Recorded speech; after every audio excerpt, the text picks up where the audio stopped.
Hürmetli görürmenler, bugünkü dersimizde Uygur yemek-içmekleri istimal kılınsa bedenge ziyallık mı degan savollarga javob berib o'tamiz. Bo'libmi shu polo, samsa, kebab qatorliq esil shohona yemekliklarniki bedenge ziyon qildiganligi, qon besim va shakarni oshiradiganligi, qanda mayni ko'paytib, tomirlar to'salg'i paydo qildiganligi. Shuning uchun Uyg'urcha yemek-içmeklerden tamamen vazgeçip başka milletlerinin, başka medeniyetlerinin yemek-içmek ve turmuş adetiga kirishning medeniyetga qadam bosadiganligimiz haqidagi sapsatlar taqilib yurmoqda.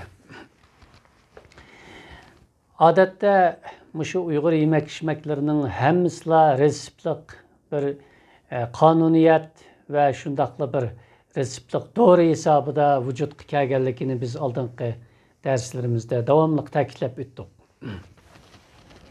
Bular bir kechidala yoki bir necha kunda ya bir necha oyda o'ttirg'i chiqqan bir qoida yoki yeyish ichish usullaridan iborat emas. Bu uzun tarixiy jarayonda rayonimizning yashayotgan joyimizniki coğrafiyasiga, bizning badallik, hücrəlik, organlıq və insanlıq halatimizga uyğun keldiganligi qayta isbotlangandan keyin olimlarimiz, tabiblarimiz tarafidan kitoblaştirilgan və xalq ommasining turmush odatlariga keng turda umumlashtirilgan mana shundaq millatlik alayligimizning biri. Biz bir qabila emas, cəmiyyət emas, yoki badivi, çarvıçı və yoki bo'lmasa ishlamchi odatdagi odamlar emas. Biz bir bek hukmron va har ishda chora topalaydigan mana shundaq madaniyatniki varislarimizdir. Shuning uchun biz shu yemek-içmekka qarta qandaqdir toyunuş rujigidan qaramasligimiz lozim. Yuqorida biz Uyg'ur yemek-içmeklerini reseptlik hamda shundaqla shohona, esil, tibbiy bir badanni quvvatlaydigan, tangshaydigan tibbiy yo'l yo'riq deb so'zlab o'tdik. Endi yaqinqi yillardan buyon bo'libmi dastlabda boshqa tillarni o'qigan do'stlarimizda Uyg'urcha yemek-içmeklarga aqli yetmagan va yoki uni ko'rolmagan yoki uningga hasad qilgan kishilarning, xalqlarningki ta'siri bilan ularda qandaqdir Uyg'ur yemek-içmeklari badanga ziyon qildi ekan, qondik mayni oshirib, qon besimi shakar qilib qo'ydi ekan, yurak miyada to'salg'i paydo qilib qo'ydi ekan.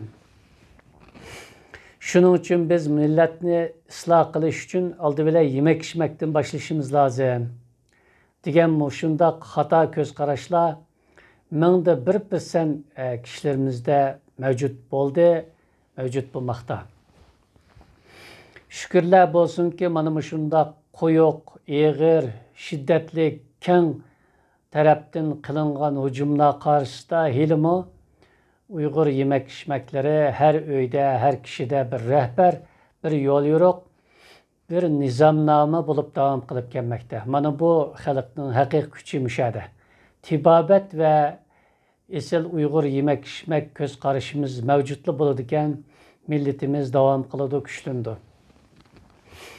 Endi temaga o'zimiz kelsak, bu yemek-içmeklarning ziyon qildiganligini bu yerda umumyuzlashtirib hammaylarni o'xshash ko'z qarash bilan qarab aytilgan yomon niyatlik bir umumlashtirish asosidagi hammaylarni nishon qilgan madaniyatdan voz kechish, tushuncha, e'tiqod va ko'z qarashdan voz kechishga zo'rlashdan, qiziqtirishdan, qaymoqtirishdan boshqa ish emas. Endi bu yemek-içmeklerimiz albatta bizniki ko'pinchisi ho'l issiqqa va quruq issiqqa moyil. Lekin ajdodlarimiz hech bir zaman bu tört tabiatniki bir ya ikkisini ham kuchaytirib boshqa taraflarga chora tadbir tapanmagan degan ma'noni ko'rsatmaydi. Bizning yemek-içmeklerimizde toluma soğuk bo'lgan, ho'lligini ait yuqori bo'lgan yemek-içmeklerimizmi bor. Lekin umuman rayonimizning, yurtimizning Asiyaning o'ttirisi va shimolidan iborat keng vatan tuproqlarida yaşayotgan xalqning amaliy ahvoli qarta bizning ajdodlarimiz, olimlarimiz ko'proq ho'l issiq va quruq issiq yemek-içmeklarni ijod qilib, xalqimizning qo'llanishiga sungan va keng ko'lamda umumlashtirilgan. Bu musobaqa millatidan oldidagi 10-asrlarda tamomlanib bo'lgan. Millatidan keyingi 7-8 asrlarga kelgan vaqtida bu yeziq shakliga xotirlanib yillargacha davom qilib keldi. Demak, bu Uyg'ur yemek-içmekleri qandaqdir 200-300 yil bo'lgan yoki 1000 yil bo'lgan bir qonuniyat emas. Bu tekrarlaymiz 3000 yildan buyon qonuniyatga va umumlashtirilishga o'zgarib bo'lgan. Buningdan 1500 yildan 2000 yilgachilik bo'lgan aralıqda bu yeziq shaklida bugunlargacha kelmoqda. Endi bu yerdagi birinchi hukmni aydınlaştırıp aldık. Yani Uyghur yemek-içmeklerinin hemmisla qonni o'riltidi, qonni buzdi, tomirlarni to'saydi, shekar qon besim paydo qildi, umum badanda tiqilish paydo qildi degan keng ko'lamlik xato va maqsadli hujumlarning nima uchun bu yerda o'tirib qo'yilayotganligi haqida reddiye mahiyetideki göz qarashlarimizni aydınlaştırıp aldık. Uyghur yemek-içmekleri qonni buzmaydı, tomirlar to'salg'i paydo qilmaydi. Aksincha, qonni saflashtirdi, yelikni isitidi, badanni quvvatlaydi, milliy ko'z qarashimizni chingitidi. Endi bu aniq bo'lib qoldi. Endi ikkinchisi qisman kishilarimizdagi shu yemek-içmekni hayatning oxirgi va birdan-bir maqsadi deb oshirib yeyish, ko'p yeyish, tuzliq yeyish, kech-kechlab yeyish ahvoli qarta albatta yosh o'smirlarimizda qisman madaniyat ko'z qarashi zaifroq yoshlarimizda cho'ng yoshdagi kishilarning davomli qon tomir kasalliklari bilan og'riyotganligidek tirnoq ichida. Mana shundoq ahvoli qarta Uyg'ur yemek-içmeklarining hamma odamni qon tomir kasalligi qilib qo'ydigandek bir ta'sirotga kelib qolganligi haqida to'xtalib o'tayli. Amaliyotda hammaylar kunda go'sht yog' yeb, kech-kechlab tomoq yeb o'ynab yurmaydi. Ammo kasal yomon xabar bo'lg'ashqa, yomon ish nihoyat tez tarqaladigan bo'lg'ashqa, shundoqla bu kasal bo'lish chiqimliq, azobli, jafoliq bir ish bo'lg'ashqa, bu yomon ish xalq orasida ko'p va keng tarqalib, buningki jinoyatchisi sifatida albatta o'zlarini ayblamay, avvalan shu o'zimizning yemek-içmeklerini gunohkor qilib ko'rsatadigan shundoq xato ba'zi bir kishilarning mavjud ekanligidan yoshlarimizda mana shundoq xato bir taraflama ko'z qarash shakllanib qoldi. Xato ish qilayotgan, yemek-içmek diqqat qilmagan kishilar bormi desa bor, hatto xili bor. Lekin bu butun xalq emas, yana kelib buning gunohkori yemek-içmeklerimizda emas.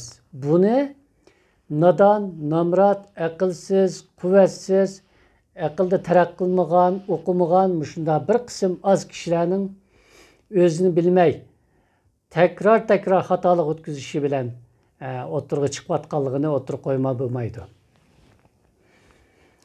Ko'p yeyishning, tuzliq yeyishning, kech-kechlab tomoq yeyishniki albatta zo'r xatarlarni keltirib chiqaradiganligini minglab yillardan buyon ajdodlarimiz so'zlayotdi. Biz so'zlayotimiz, buningdan keyingilarni so'zlaydi. Bu yerda bahona izlashga va yoki o'zidan emas Uyg'ur yemek-içmeklerini jinoyatchi qilib ko'rsatishga tamoman haqlari yo'q.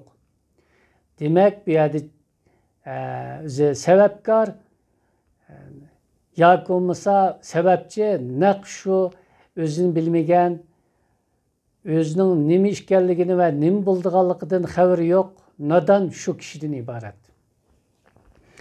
Chunki ko'p yegan, tuzliq yegan, kech-kechlab yeb samirgan kishi o'zi oilasiga vayron bo'lib qolmasdan bu millatning sifatini tuvallatib, mingisini zaiflashtirib, strategiyalik ko'z qarashlaridan g'uvalashtirib, millatni cho'kartidi yoki tarix sahnasidan o'chirilib ketishimizga mana shunday kishilar sababchi bo'ladi. Shuning uchun ko'p o'qishimiz lozim. Ajdodlarimizniki esil ta'limotlarini o'rganishimiz, ularni anglashimiz, bugun kunniki olimlarga quloq solishimiz, o'zimizning kitoblarini yaxshi o'qishimiz, har xil madaniyat va psixologiyalik urushlarningki nima maqsad ekanligini farq etishimiz, shu orqali qisman kishilarning xatoligi sababli butun millatning yemak-ichmak odatlaridan voz kechadigan, uningdan qusur izlaydigan, uningdan zerikadigan va yoki shu orqali boshqalarga aldanib ketadigan echinishli bir kunlarga qolib qolmasligimiz uchun tirishishimiz lozim. Aql yoshda emas, boshda. Her zaman aql boshda bo'lsin, qo'soqqa tushib olmasin. Her zaman nishonimiz o'qish, ilm bo'lsin. Yemek-içmeklerimizni az ama kuvvetlik istemal kılaylı. Her zaman Uygur yemek-içmeklerini hatırcam istemal kılaylı. Bugünkü dersimiz müşagiç oldu. Xeyr hoş.